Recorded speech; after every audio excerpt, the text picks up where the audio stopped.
Assalamualaikum warahmatullahi wabarakatuh.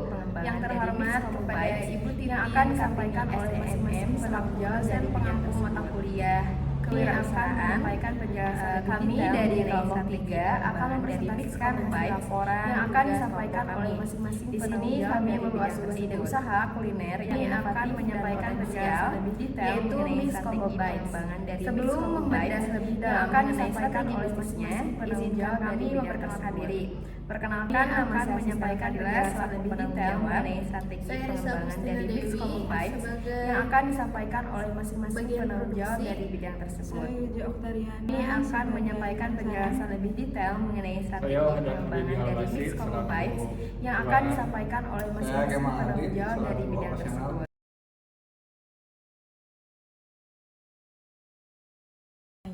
Saya Siska Fadila selaku penanggung jawab.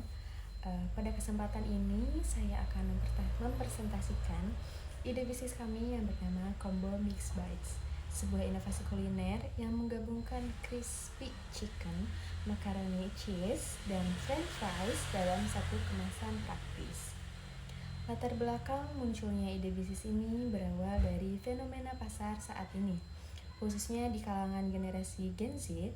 Di era digital, konsumen tidak hanya mencari makanan dengan harga terjangkau, tetapi juga mengutamakan kepraktisan, tampilan yang menarik, serta pengalaman konsumsi yang unik dan estetik. Melihat perubahan pola konsumsi tersebut, kami menghadirkan produk yang mampu menjawab kebutuhan pasar melalui konsep makanan yang praktis, menyenangkan, dan memiliki nilai visual yang menarik. Combo Mix Bites merupakan inovasi kuliner dengan konsep affordable premium, yaitu produk yang memberikan kualitas dan pengalaman konsumsi yang premium namun tetap dapat dijangkau oleh berbagai kalangan.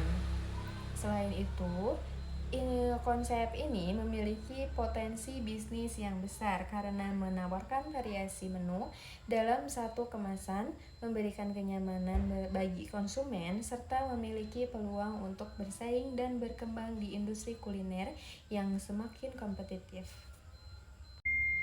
Selanjutnya, saya akan menjelaskan mengenai produk yang kami tawarkan. Combo Mix Bites terdiri dari 3 komponen utama yang dikombinasikan dalam satu kemasan. Kemasan komponen pertama adalah crispy chicken. Produk ini menggunakan potongan daging ayam fillet yang dimarinasi dengan bumbu khusus, kemudian digoreng menggunakan teknik lapisan tepung 2 tahap. Teknik ini menghasilkan tekstur yang renyah di bagian luar namun tetap lembut dan juicy di bagian dalam. Untuk menambah citra rasa, ayam disajikan dengan saus khas perpaduan barbecue dan spicy yang memberikan rasa gurih, manis, serta sedikit pedas. Komponen kedua adalah macaroni cheese. Menu ini berupa makaroni rebus yang dipadukan dengan saus keju creamy berbahan dasar susu, mentega, dan keju pilihan. Perpaduan tersebut menghasilkan rasa yang gurih dengan tekstur lembut sehingga cocok menjadi pelengkap menu utama. Komponen ketiga adalah french fries. Kentang goreng ini memiliki tekstur renyah di luar dan lembut di dalam.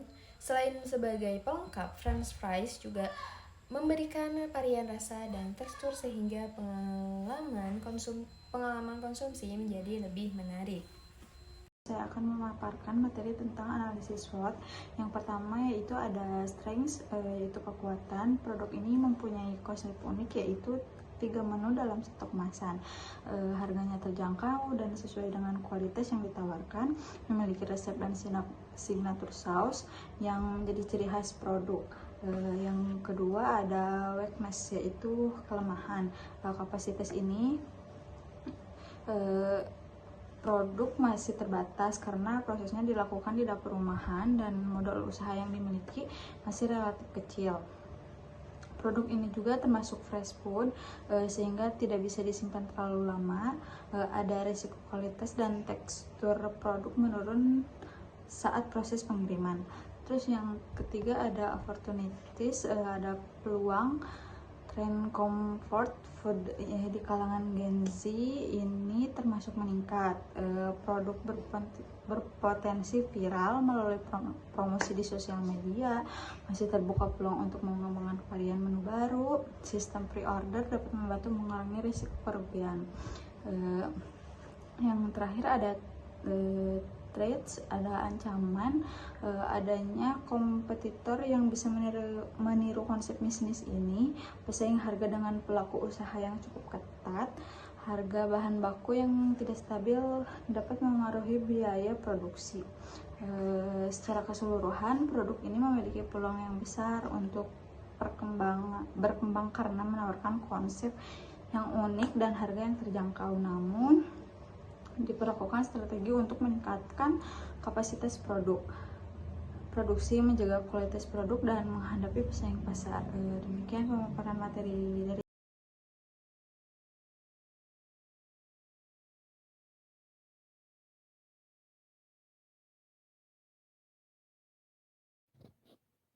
Baik, terima kasih kepada moderator telah mengizinkan saya untuk memaparkan materi selanjutnya. Baik, di sini ada resiko bisnis ya. Dan di resiko bisnis itu ada faktor internal dan faktor eksternal. Ya, di sini faktor internalnya adalah yang pertama ada kapasitas terbatas. Ya, di sini produk kami masih mengandalkan peralatan yang ada di dapur rumahan dan membatasi volume harian. Jadi nggak banyak-banyak gitu. Terus ada yang kedua, modal relatif kecil. Nah, di sini juga ada keterbatasan modal awal, membatasi kecepatan skala pengembangan bisnis secara masif. Nah, terus yang ketiga adalah daya tahan produk. Sebagai fresh food, produk ini tidak tahan lama dan memiliki risiko penurunan tekstur saat distribusi atau saat pengiriman. Nah, terus di sini ada juga faktor eksternalnya ya. Yang pertama ada ancaman copycat, yaitu munculnya kompetitor baru yang meniru konsep 3 in 1 dengan menawarkan harga yang lebih murah atau rendah dibandingkan produk kita. Terus ada yang kedua, fluktuasi harga bahan. Nah, ketidakstabilan bahan baku di pasar tradisional dapat mempengaruhi margin ke. Nah, slide selanjutnya ada model bisnis kanvas ya. Yang pertama ada key partners, supplier bahan baku terbesar kita, yaitu pasar lokal, minimarket, terus bahan pendukung dan menyediakan kemasan paper box.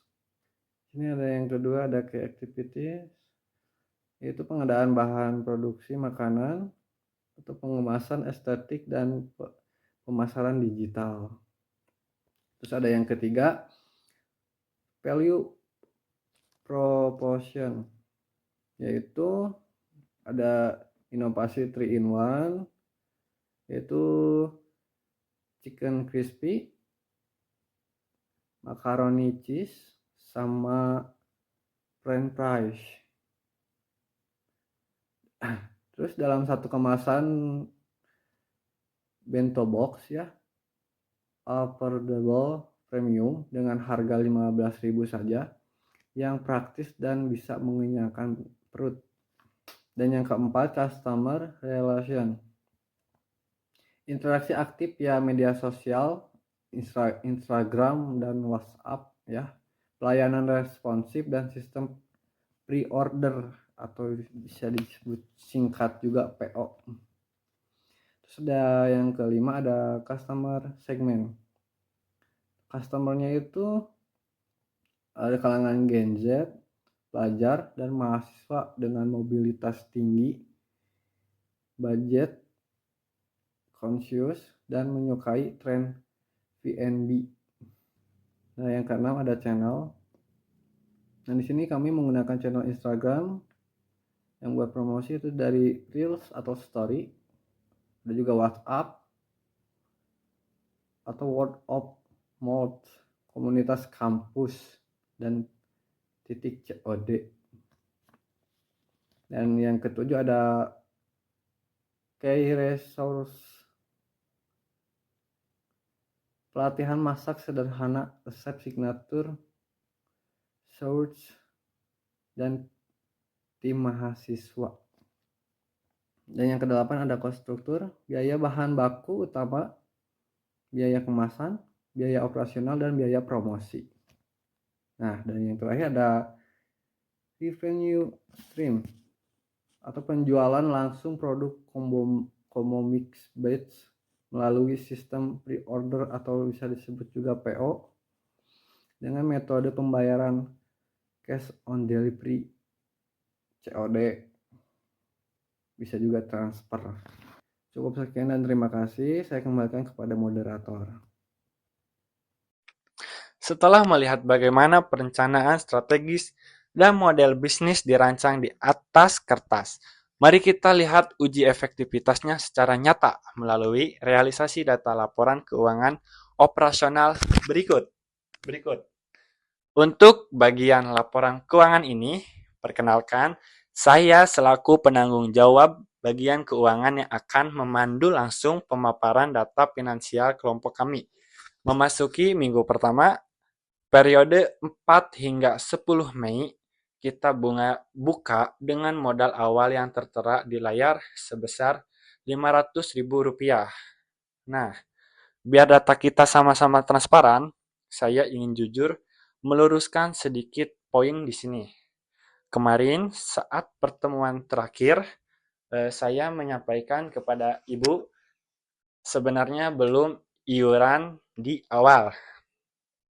Jadi angka 500 ini secara akuntansi merupakan komitmen modal kelompok kami yang dipatok sebesar 100.000 per orang dari total 5 anggota tim atau kelompok.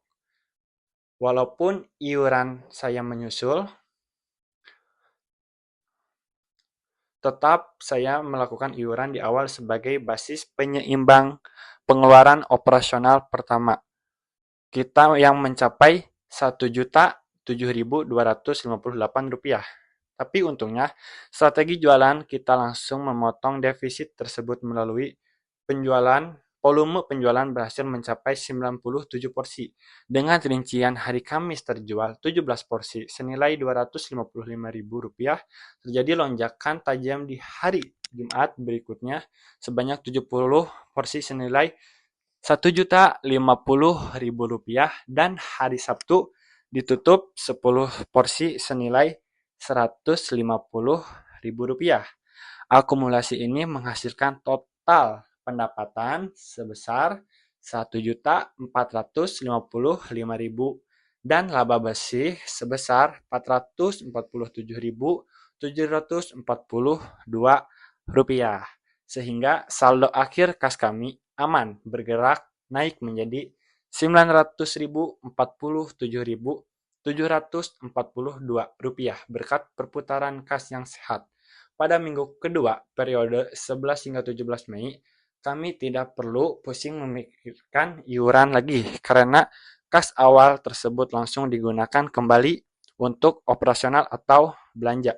Bahkan kami bisa melakukan efisiensi ketat yang menekan pengeluaran menjadi Rp568.000. Penjualan pada periode ini terfokus penuh di hari Rabu sebanyak 52 porsi dengan nilai Rp780.000. Hasil ini memberikan laba bersih Rp212.000 dan sukses mengonsolidasikan saldo akhir kas di angka Rp1.059.742.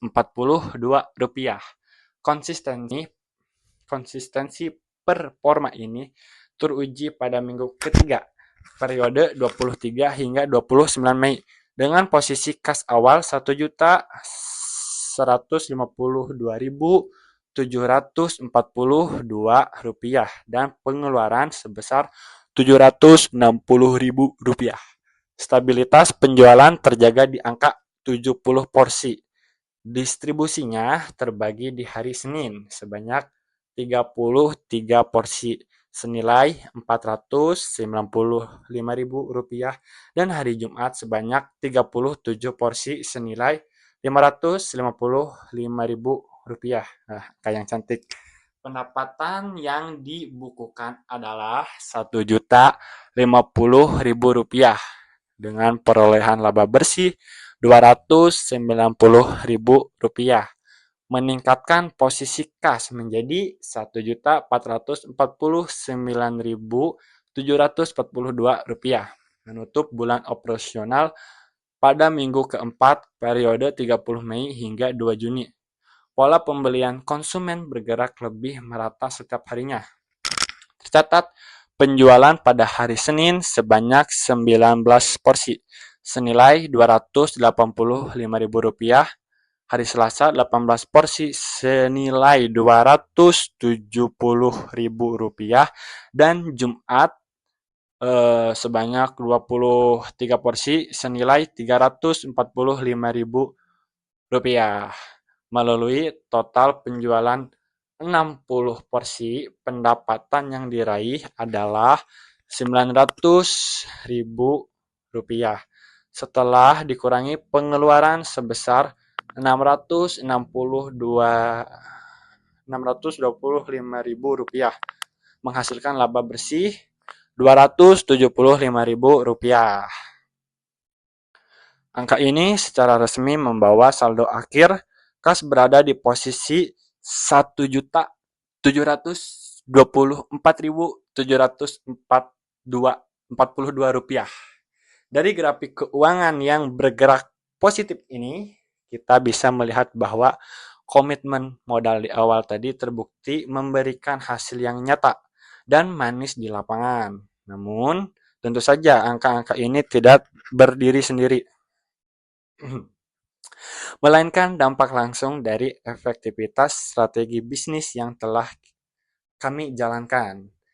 Nah, untuk memperlihatkan secara langsung bagaimana dokumentasi nyata serta visualisasi produk kita yang sukses memikat hati pelanggan hingga mendatangkan banyak keuntungan, penjelasan selanjutnya akan dilanjutkan oleh rekan saya. Silahkan.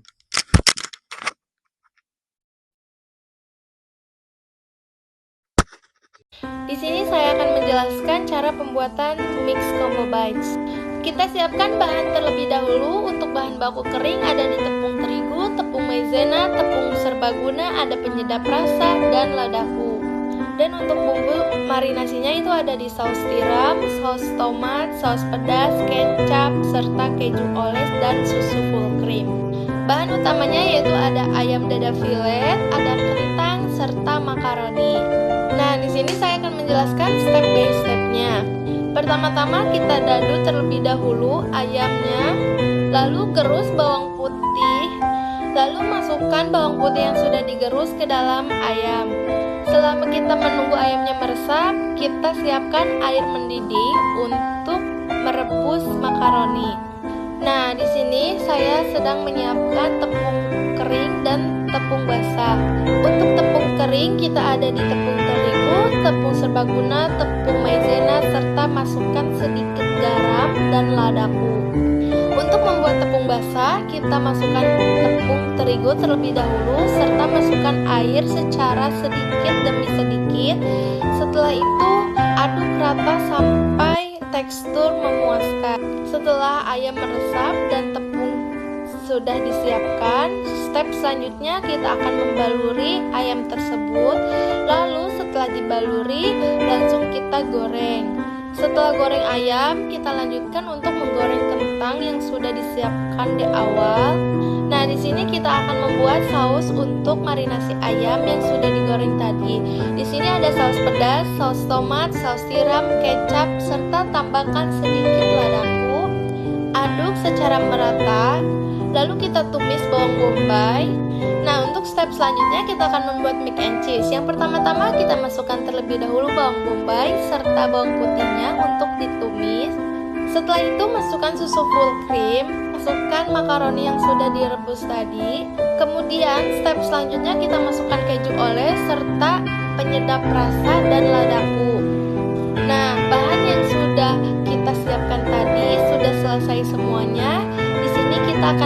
penting. Yang pertama itu ada mac and cheese, yang kedua ada kentang, yang ketiga ada chicken asam manis. Untuk packagingnya kita memakai lunch paper box serta stiker dan sendok garpu. Setelah sudah semuanya, lalu kita hidangkan.